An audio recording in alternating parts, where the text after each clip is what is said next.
So my name is Mr. Nelson, and I thought it'd be interesting today to tell you a little bit more about Thirlestaine House and its history, and in particular the previous owner, Lord Northwick. So this really is for current Cheltenham staff, but also of course our OC network, which is thriving. Beautiful day here in Cheltenham to show you a wonderful piece of architecture. And the origins of the building stem from the early 1820s, where a figure called Alexander Scott had inherited £80,000, which then was an awful lot of money. And he decided to build what was known as a grand villa in Cheltenham. And it was purchased eventually by Lord Northwick in 1838. But the building programme began in the early 1820s. The exact date of the commencing of the architecture itself was 1823. And we do see that on a lintel above a central doorway in the portico. The building programme lasted from 1823 to 1831, and it was an extremely expensive building programme. And in fact, J.R. Scott, who built it, was quite an amateur architect essentially, but he was a very well-connected man. For example, he was friends with Lord Byron, among others.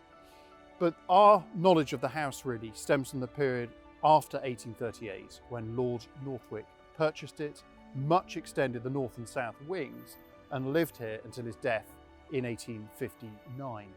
Lord Northwick is John Rushout, 2nd Baron of Northwick Park. And Northwick Park is actually Blockley, Moreton in the Marsh. And that house that he owned there, the family estate, as the Baron Northwick as he then was, became really too small for his burgeoning and growing art collection. He'd amassed an inordinate amount of art over his time, particularly in Italy. And between 1793 and 1800, he was attaché to the ambassador of the King of Naples. And during that period of 7 years, he accrued an enormous amount of Italian art, which adorned this building, the walls of which were open for public visitors. There was originally a pathway that went from the Bath Road, which is beyond me here. Pathway came to this part of the building, and this is actually the rear projection of the building. In a moment, we're going to turn to the real opening entrance to Thirlestaine House, which is the Porte Cochair, effectively a coach house station entrance. But the rear projection here, 1823, and this wonderful neo-Grecian portico, which in a sense does stand out from its environs, because of course much of our later building at Cheltenham College is neo-Gothic. This is clearly neoclassical, or if you will, Palladian. And this portico has giant or colossal order columns. In other words, they're columns that rise through more than one story, in our case 2 stories. That's why they're called colossal or giant orders. And they are ionic. We see these beautiful scrolled symmetrical volutes that meet at a helix in the middle. And they came from the Ionians who'd settled in Greece, actually on the island, so the Ionic order. The temple has 4 columns at the front, as we can see. Thus, it's what we call in the architectural trade a tetra-style temple entrance. And it's replete with the pediment, the tympanum, and the architrave. And all of that makes up something we call the entablature, which sits atop and above the capitals of our columns. Now, originally, this was a 300-acre estate owned by Northwick, and hence, to protect it, we have a 14-foot perimeter wall that, of course, circled and encircled the whole of his estate. And the remnants of that 14-foot wall are over here in Kew Place, which is local to our school environs also. So originally, with the path from the Bath Road to Thirlestaine House itself, despite the slightly intimidating 14-foot perimeter wall, there were 2 gatehouses, and these were for, of course, visitors as reception points, because each day Northwick had encouraged visitors to come to his 300-acre estate to picnic here. There were 2 greenhouses or glass houses on the other side, which was the original front of Thirlestaine House. And he, of course, grew many products there. There was also a grapery and a winery, brewery and so forth. But people were very much encouraged to come and picnic here and spend time within his estate. But as well as that, I thought we'd have a quick look at the basement featured just here. Architecturally, we note a slight change in style, which is a rather more rusticated style, as it's called, rusticated masonry, that's slightly more defensive, rather more austere architecturally, to denote a change in function, usage. So the basement here originally had a cockerel fighting pit, which he was to let out to people, had a sort of racketeering business going on for cockerel fighting. It was also the subject of a brewery and a pretty extensive wine cellar too. And in fact, Cheltonians might be interested to know, up until 1987, Southward boys stayed in this house and they actually slept in the basement. And the evidence of their showers is now where we have the pottery room, so of course it's been adopted and adapted for those very purposes. So John Rushout, as the second Baron of Northwick Park, which was originally, incidentally, Blockley, Morton-le-Marsh, as I mentioned, he was 70 years of age when he purchased this property in 1838. Quite an interesting character, rather eccentric, very, very wealthy. He was friends with Nelson before, of course, he died in 1805, Lady Hamilton too, and the sculptor in particular, Antonio Canova. So he was a very cultured, very erudite man. And as I mentioned, he was an ambassador to the King of Naples, and thus he was very, very well versed on Italianate art. Now, he of course took the Grand Tour, and the Grand Tour was something that ran for what we call the Milordi. And Milordi were those that travelled to places like Greece and Rome on a very prescribed route. And they were taken by Ciceroni, and Ciceroni were the guides. And they of course took them to these various places such as the Baths of Caracalla, to the Pantheon, to the Parthenon, wherever the route took them that was rather prescribed, as I say. But as evidence of that grand tour, to show off when you perhaps return to your stately home such as this one, you took with you collectibles, artifacts. And here in this Gardener's Lodge is a really good example of some of the trappings and the findings, the paraphernalia from that grand tour that Northwick brought back with him. So pieces of this pottery that adorns our Gardener's Lodge or hut here actually date back from the Roman period and are incredibly valuable. Some of them less so, but it's just a good example of his collectibles, the antiquities and things that he collected on the grand tour. And the other aspect, just in this region that we are in now, which is the original grounds of the 300-acre estate, the greenhouses and so forth that I've mentioned, there's this rather wonderful Atlas cedar tree, also known as a Lebanon cedar. And the original pictures of 1866 that were made of this, lithographs, show evidence of that tree already beginning to grow and blossom. So it takes us back a heck of a long way, that tree, and it's a rather wonderful landmark in this grand estate. So we are now in the Porte Cochair, as it's called, the original coaching station entrance to Thirlestaine House. And this is really the main entrance, therefore, as opposed to what many deem the original frontispiece, which is actually the rear projection where we began on the Bath Road side. But affiliated to this Porte Cochair area are also the stables here, the original stables, which are now, of course, Chandos cottages.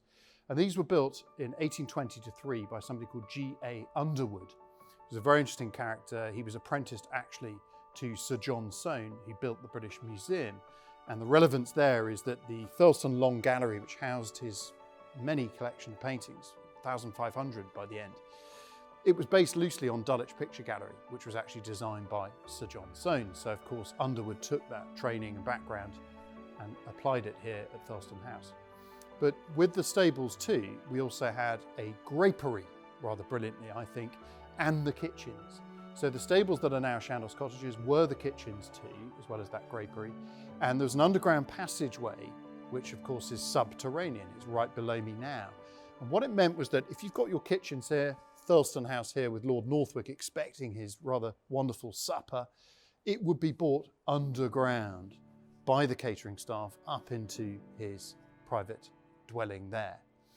Also, some rather lovely original features that we can see, as well as these lantern lampposts here. We also have these wonderful black lampposts that have the original barley sugar twists to them, and then the 3-lion tripod bases. Just within our Porte Cochair of architectural note is the fact that on this side of the house, columns here in our Porte Cochair are now unfluted. So the shaft itself does not have the ridges called arises and the dips in called fillets, the concave convex elements of the fluted shaft that we saw on the tetra-style portico, which was at the rear of the building.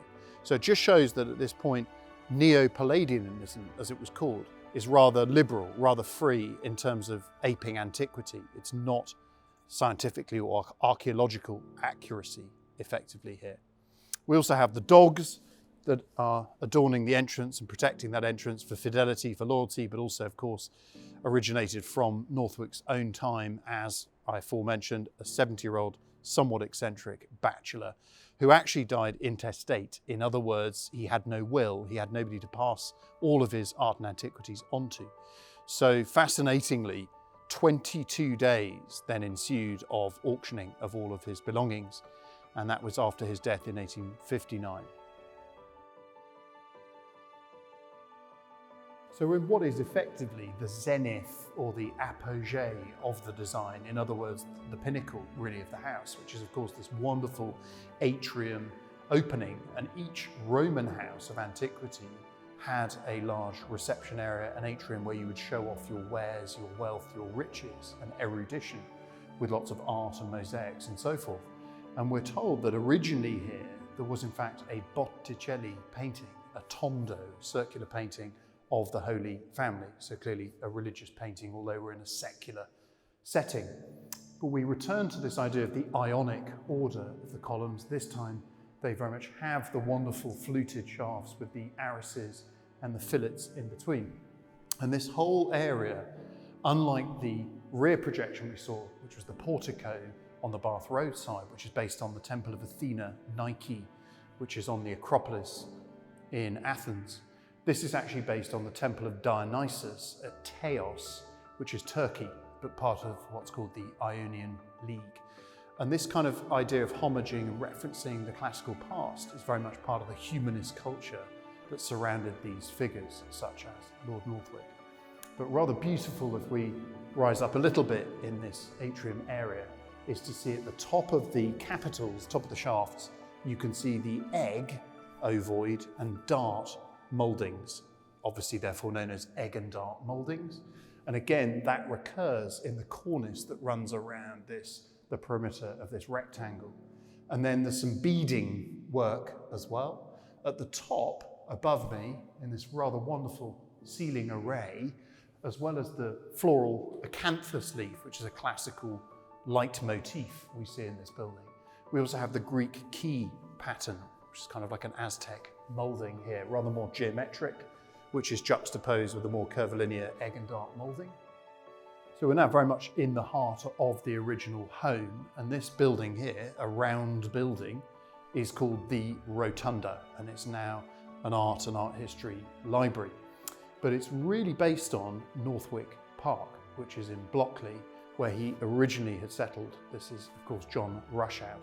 So it's very much a homage to that. And he had a beautiful stairwell with, again, an atrium, a reception area, but it was a rounded space like this one. And above, it had this rather beautiful cove dome ceiling. So a little bit like the rosetted cove dome ceiling we saw in the entrance portico area. This is based, though, on both Northwick Park and also part of the grand tour, of course, was the Pantheon building. And that Pantheon, which is in Rome, temple to all gods, has this wonderful dome, and it creates a perfect sphere. In fact, if you place the same hemisphere of the dome itself, scrapes down to the bottom of the floor plates, and that's exactly what this should mirror, part of the grand tour reference again. And this space was adorned with statues and urns and pots from his grand tour and his collectibles. And in fact, we can see evidence of that because this niche here, called an edicule, is where we have an original statue, part of the contents that I've got in a big catalogue of all of his art and antiquities. And again, above each of the doors here, we have plinth statues that have adorned that too. That motif of the egg and dart moulding continues within the decorative iconography here, along with the acanthus that I mentioned in the entrance hall. But we also have above the Greek key pattern, and then we come to lotus leaves, which are arranged in these concentric rings, taking us up to the glassed area, which is actually the lantern.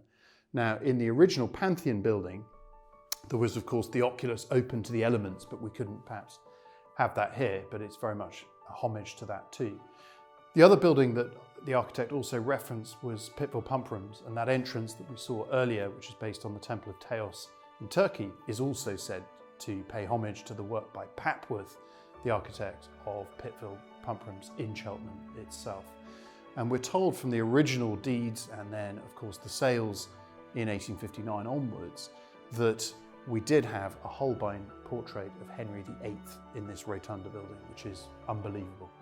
So we're now in Thirlestaine Long Gallery itself, and of course this was to house his growing, burgeoning art collection. And it was open to the public, so every day, apart from Sunday, of an afternoon, he accepted visitors to view this wonderful art collection. And actually, originally, the walls were in a kind of crimson colour, so covered with flock wallpaper. So crimson drapes as well, and I gather crimson chaise longue furniture, everything of this crimson colour. So it would have been rather overwhelming, somewhat decadent and opulent. We also have the original fireplaces in this part of the building. There were various others in Thirlestaine House itself, and in fact 6 in total of these black marble fireplaces. Only one of them was removed, and it's now in our library over the road in College too. The proportions of this building, rather grand for a school of course, and this is 80 foot long, just to give you an idea of scale here. It's 26 foot across and 30 foot high. And as I mentioned, this is basically a homage in a sense to the work of Sir John Soane in Dulwich Picture Gallery, and Dulwich Picture Gallery is an astonishing collection of paintings itself. So Underwood, who was the architect of this part, was basically paying homage to his teacher, Sir John Soane. Now within the collection, I've already mentioned Holbein, Botticelli. We actually have a Giotto room, if we can believe that. Giotto is heralded really as the father of Western art. So he was a Trecento painter, in other words, 1300s, so an early 14th century painter from Florence. Same time frame really as Dante, the great poet, author, writer from Florence too. And there were 6 Giottos that hung in what was called, rather grand, the Giotto room, and that is now our white gallery. But I've also seen pictures, paintings, lithographs, of course, of the original setting here, and you can see giant canvases by Claude Lorraine. And Claude Lorraine was a great landscapist of the 17th century, French academic landscapist. And what he created were these rather idealized views of Tuscany. And if you were someone like Northwick, or you owned Blenheim, or other such seats as Wilton House in Wiltshire, and Stourhead, for example, the idea was that you bought your Grand Tour collectibles back to your home. You furnished your long gallery with these wonderful paintings by Claude Lorraine and others, which have these rather idealized veduta ideata, as they're called, views of Italy, Tuscan hills. And the idea was then that if you looked out of your window and you'd had your estate dressed almost like a Claude painting or a Nicolas Poussin painting by a great landscapist such as Capability Brown, then the vista in a sense continued, because you'd choreograph your landscape to match to an extent the paintings that you adorned on your wall. So that vista is continued, as I say, indefinitely. Not to miss is of course our Parthenon frieze at either end. And it's interesting to think of our dates here with this part of the building being 1823, 1824, because in 1816, Lord Elgin had of course acquired the marbles, became known as the Elgin marbles, eponymously. But they were taken from the Parthenon and brought back, and in fact into his own garden in Chiswick. So they suffered a little bit there, but then they were sold to the British Museum, which I'm sure everybody knows. So kind of topical, the idea of a collectible such as that, of just an extraordinary, unprecedented level of importance, had been brought back to the British Museum. And of course, in that sense then, as a kind of classical scholar himself, Northwick wanted to have elements of that Parthenon frieze, what is called the Panathenaic procession, in his own house. We also have within our collection here a model of the whole of that Parthenon frieze, but just in rather small sort of miniature form that was originally owned by Northwick. So there are further elements in our archive collection. And one thing that I would encourage people to look at is the sale. It's absolutely unbelievable. because he owned Veronese's, Tintoretto's, Holbein's, a Leonardo, Botticelli. So every artist, a pantheon or a gazetteer of celebrity artists, if you will, that he collected over the years. It was bought eventually by the Phillips family, and they had accrued an enormous collection actually of literature, of books, works. And so really it housed that for a long time until 1939. And in 1939, it was owned by the Ministry of Aircraft Production, interestingly, until 1945. And in 1945, it was bought by somebody called Frances Hall. She converted it into a girls' school, no less. And then following that, college bought it in 1947. By 1955, it has then gained its Grade 1 listed building status, which is so important, of course. And then, as I said earlier, by 1987, boys slept in the basement and showered in the pottery rooms as they are now. And then, of course, it's been adapted and adopted ever since to become what is our art, history of art, and extending to the MFL department with music upstairs. So hopefully you found my brief history of Thirlestaine House and its collection interesting. If you'd like to learn more, I will be producing a short booklet, a pamphlet to accompany this talk, as I did for the chapel. There is a booklet available there, both in PDF form and hard copy, physical form, if you like also. Further to that, the college has bought a couple of these leather-bound volumes of the original Northwick collection and subsequent sale. But if you go to the National Gallery London, particularly at the moment for the Raphael blockbuster, the High Renaissance Genius, one of the stars of the show is the beautiful painting he did of St. Catherine, replete with Catherine wheel. That painting originally was in the Northwick collection. And if you go to the National Gallery catalogue and you look up the provenance of that artwork, it says John Rushout. So if you miss that name, that is in fact Lord Northwick himself.